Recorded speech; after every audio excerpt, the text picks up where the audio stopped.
Okay, so I'll just show you a little bit of my dog. We're on the road. It's my doggy, Stitch. There's his pen. He's in his pen. You can see him. He's a very good dog. He's very good at riding in his pen too. I have a dog cam up. Actually, I got all sorts of things on my bike that I didn't used to have. Hopefully, we can go somewhere. Obviously, no guarantees.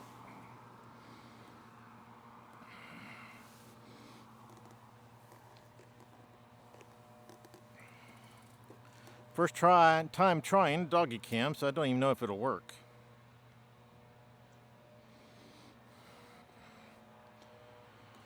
But until you try something, I'm hoping that it's mounted out of the way where it doesn't hit my leg, and that it actually picks up a picture of the dog. It looked like it was going to, but yeah, I'm not sure. This is, like I said, this is the initial ride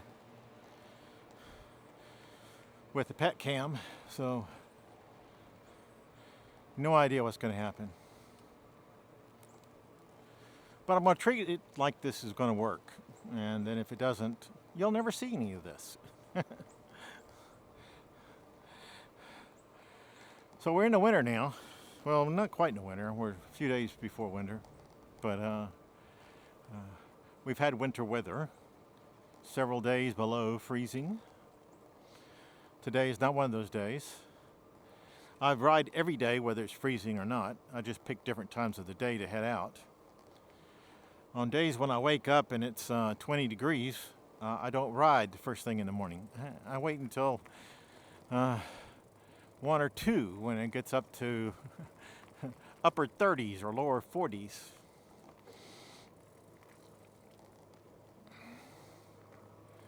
So we went out riding one cloudy day in which it was about 38 degrees, so I thought it would be safe that I wasn't going to get rained on, but I was wrong. It rained on me, and 38-degree rain is pretty cold. So fortunately I wasn't too far from home, just a couple of miles. So, but I got home soaked and cold. I believe I had my dog with me then, so he was well, actually he was dry. I don't remember him being soaked, so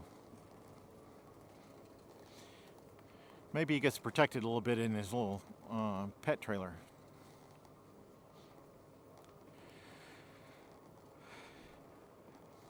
Now, I'm going to explain some of this in a video that I did previously, but basically, I originally got a item that I could attach to my rear rack.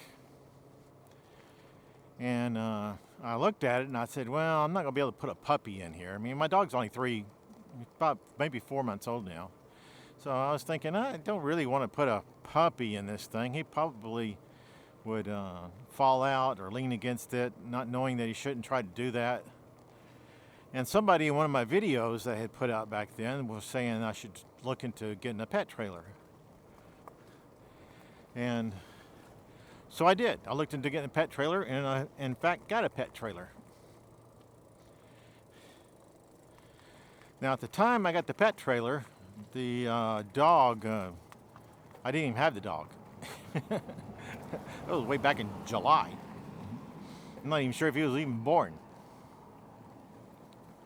But I knew I was going to eventually get one, and it was on sale at the time, so I decided, well, might as well buy it on sale since I'm not pretty sure I want to get one.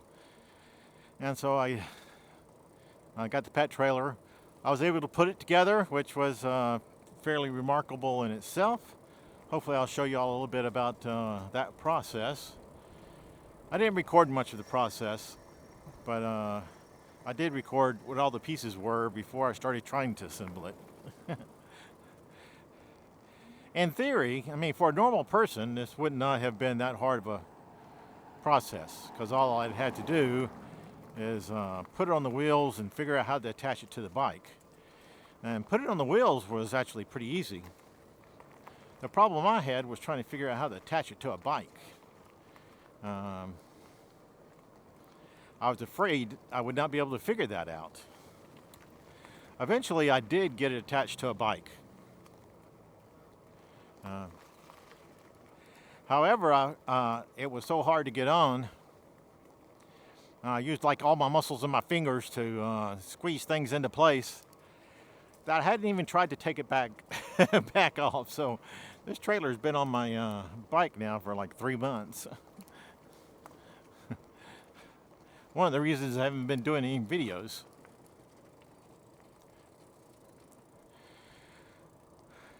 Now, one of the problems I thought I was going to have is when I finally got my puppy, and he was so cute. I picked him up at the airport, and he was on a leash.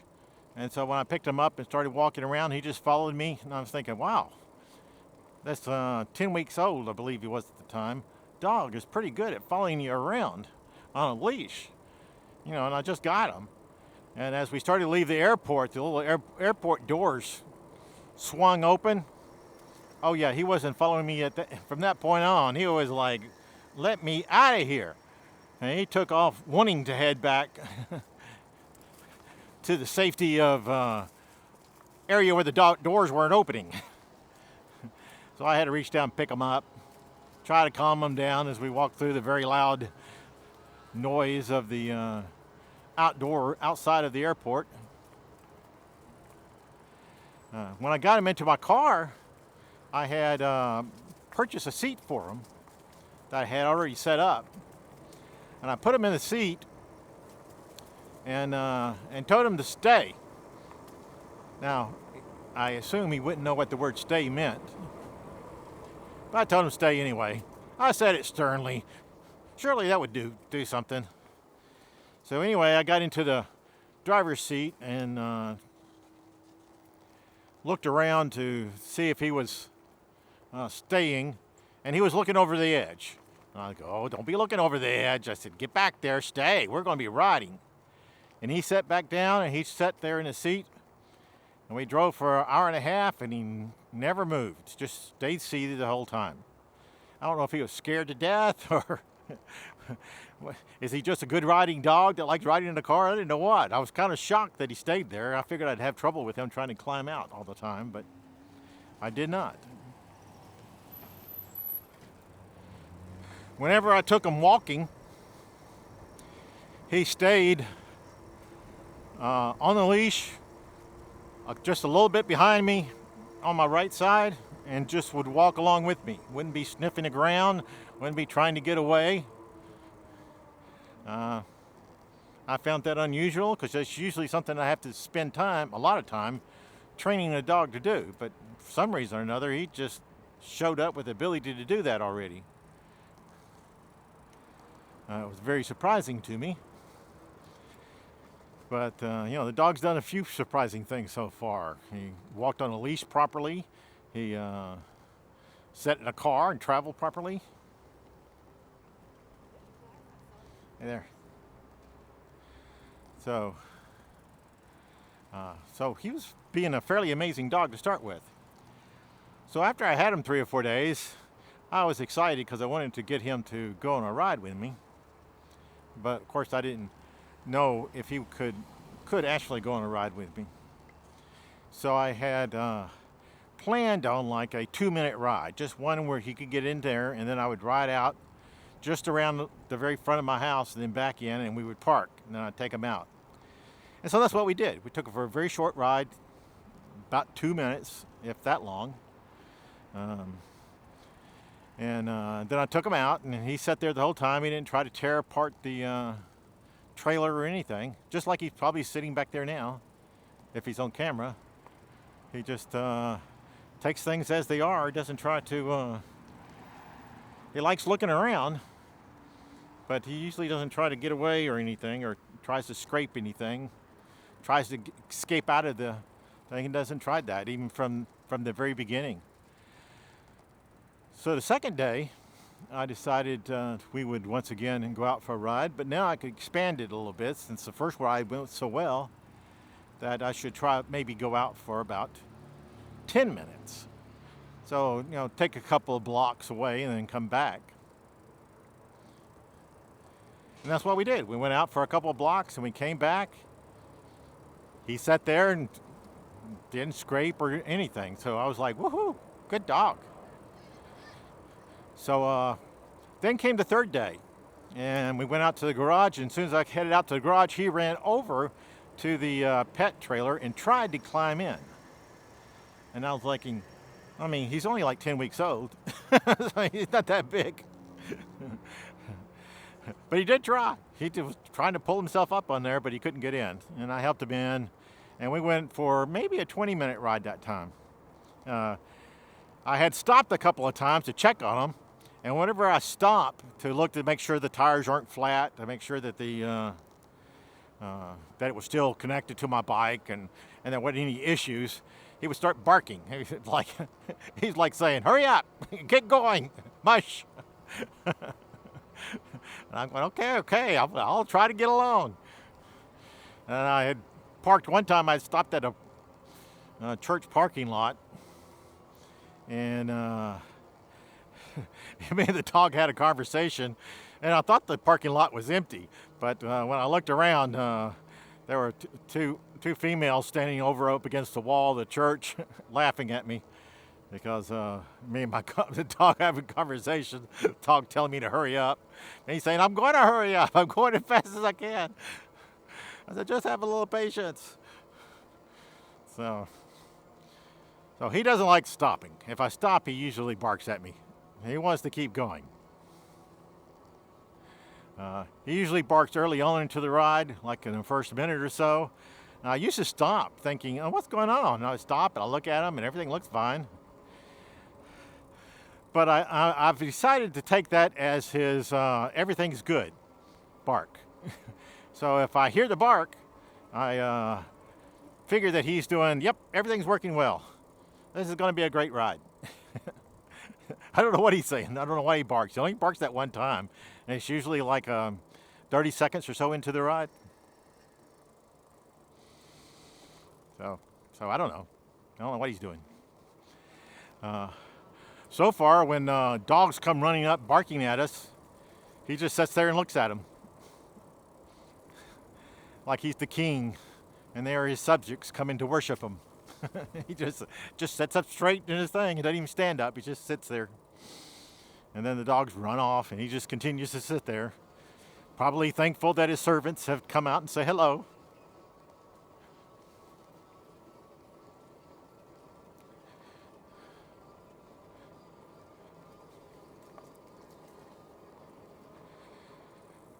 I guess I'm teaching him the neighborhood. I guess if he ever escapes out of my backyard, he's going to know the neighborhood pretty well, so it might be hard to track him down. He could be anywhere, because we ride around for up to 45 minutes so far. I don't think I've taken him on a trip any longer than that. The longest trip was when I took him to the closest park, just to see if I could take him to the park and if we could go that far of a trip. About 20 minutes there and 20 minutes or so back, a few minutes riding around in the park, and he did fine. So I guess it's okay for me to head somewhere else now that I've done that test. I'm hoping I'll put up a couple of videos of him playing around in the backyard so you can get a little bit of an idea. I think in the doggy cam, you can't see it very well. I was trying to look at it, and I said, I'm not so sure you can even tell that that's a dog. It could be a cat or a lion. It could be anything. So, but maybe you can see. Maybe you can see what it is. But in any case, I'll try to take a video or two of him playing around in the backyard. Maybe a picture or two when he's young puppy, so you could see him as he aged. He was born the very last day of July. I think that's right. Or last day of August? No, I think it's, I don't know. It's the last day of some month.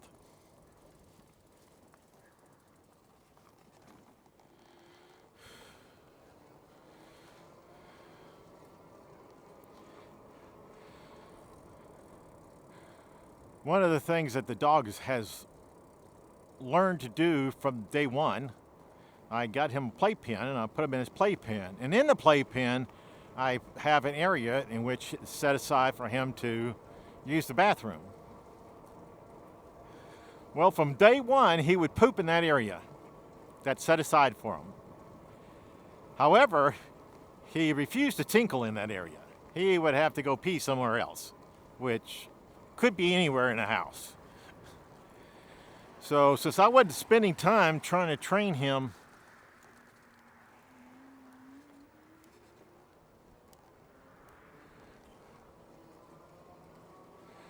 trying to figure out how to train the dog,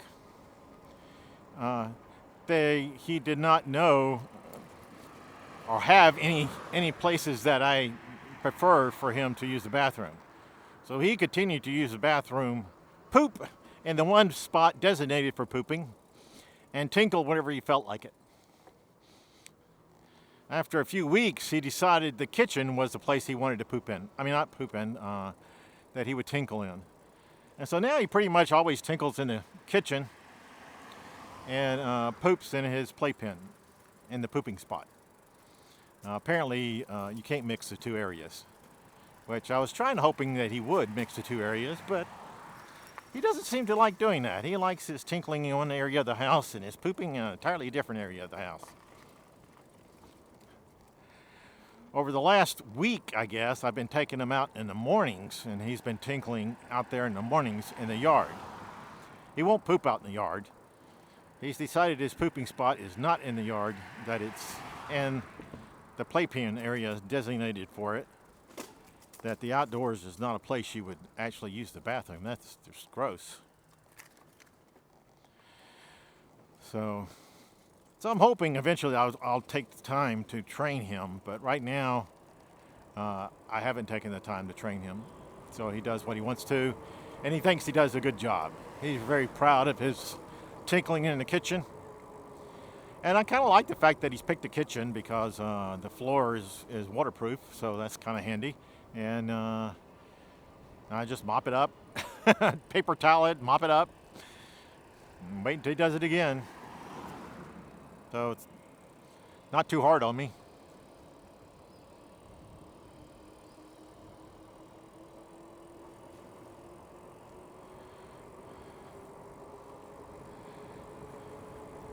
One of the things that I think it was the third time. Was it the third time? Yeah, I think it was the third time I was going to go riding with him.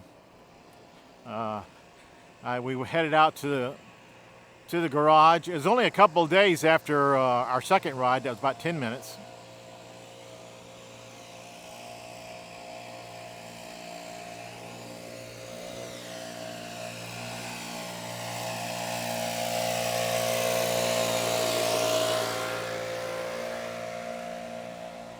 Uh-oh, we got the problem with hitting my leg. See if I can fix it.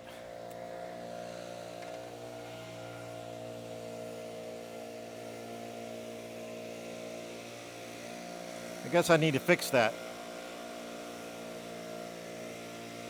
I meant to tighten down the bolts, but I forgot to try. So that's going to create a little bit of an issue, which is a shame.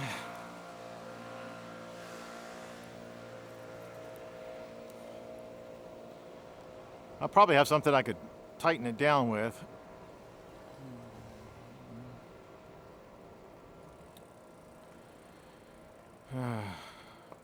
We'll try to avoid as many bumps as we can. On the third day of taking the dog out for a ride, I opened up the garage door. He ran to the pet trailer and jumped right in. And so I knew that he was going to be a dog that loves riding, which is pretty exciting for me. One of the things I had always wanted was the dog that would be able to travel with me to different places, but I didn't know if I was going to have one of those type of dogs or not. But it turns out that he really does like riding the bike. And so he runs out and jumps into it every single time he gets a chance. and gets a little upset with me if I tell him that no, we're not going riding on the bike, we're going in the car. He doesn't seem to like the car as much. He prefers a bike ride.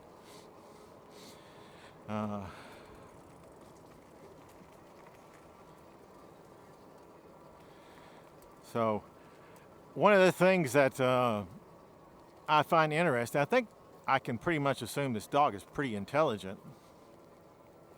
And different things end up showing me that he is. One is that the things I do try to train him with, which is sit, stay, come, he learned those really quick. But another thing is that I'm worked on just recently for him to get into his crate that I have on my bed when it's bedtime. But we just started this. We started this like 2 days ago. And so I got him so that he jumped up on the bed, and when he did, I gave him a treat. And then I pointed towards the crate and told him to get in, and when he did, I gave him a treat. So the next day, I was heading back, and I said, "Oh, we need to time to go to bed." It's like 11:30 p.m. And so I said, "All right, let's go to bed." So I get up, and he's running around in front of me. And I noticed that my computers in my computer room were still on. And I said, "Oh, I got to go turn my computers off." So I went in there to go turn the computers off. And when I turned around, I expected to find him in my playpen, because that's where we usually, when I walk into the room, he usually runs into the playpen. So I expected to find him in the playpen.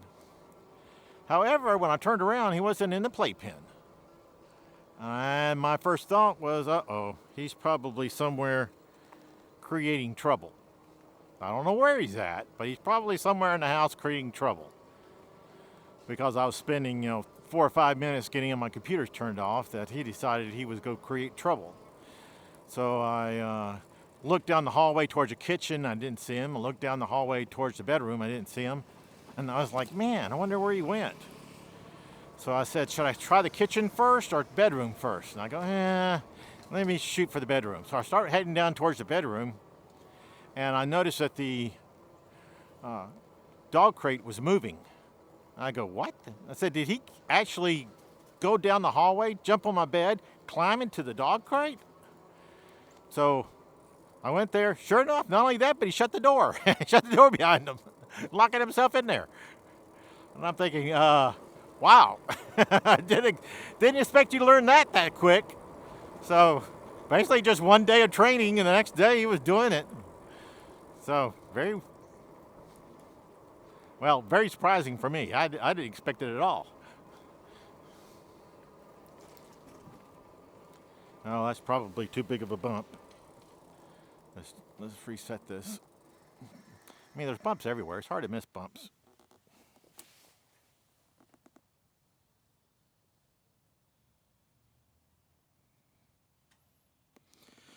Oh, I should really tie this. Hopefully I'll remember when I get home. Tighten that down so it won't move. I mean, when I put it on, I said, oh, this needs to be tightened down. Did I do it? No, didn't do it. You can see why I probably should not be trusted with any detail-oriented type stuff. Even though I'm an accountant, you would think that I should be detail-oriented, but I'm really not that detail-oriented.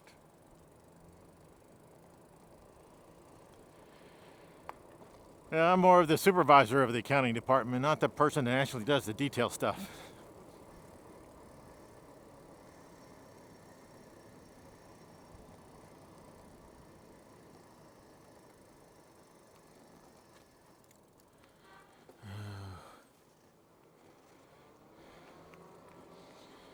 All right, so hopefully over the next period of time, I'll be able to spend a little bit more time doing some traveling around. My dog will probably come with me when I'm on this bike, because I still haven't figured out how to take off the pet trailer.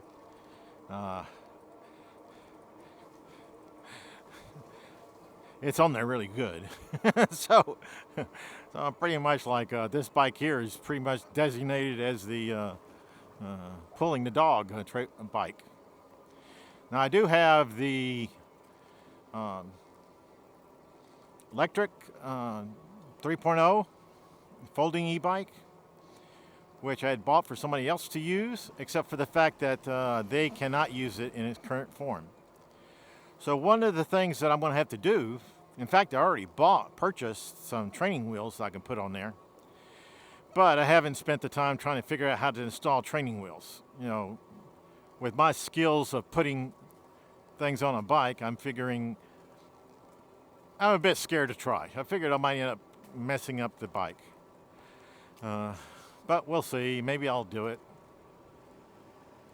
I mean, I did buy the training wheels, so I ought to do it, but I haven't so far. Now, I also have another bike, a step-through bike that's coming that I purchased mainly because it was a step-through bike.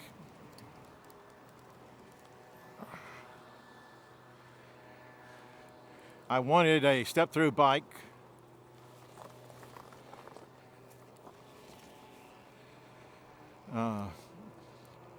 to help me out so I don't have to lift my legs up so high in order to turn, in order to get on the bike.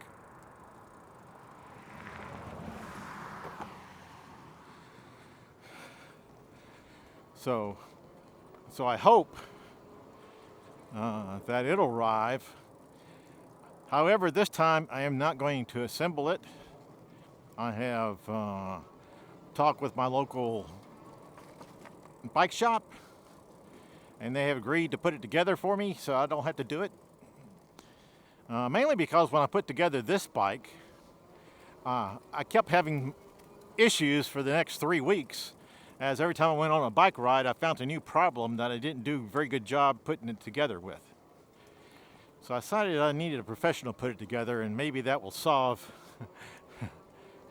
cut down the amount of issues I would have.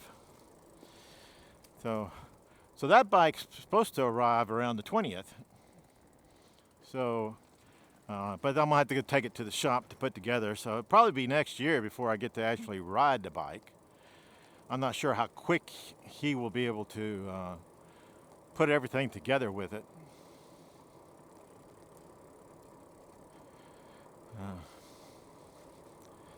So maybe not the next video, probably. The next video will be with the dog again.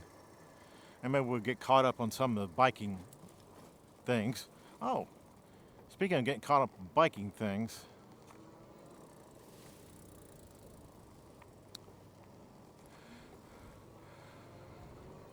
one of the things that I had recently saw on a biking channel was the fact that New York City is looking at implementing a licensing requirement for bikes.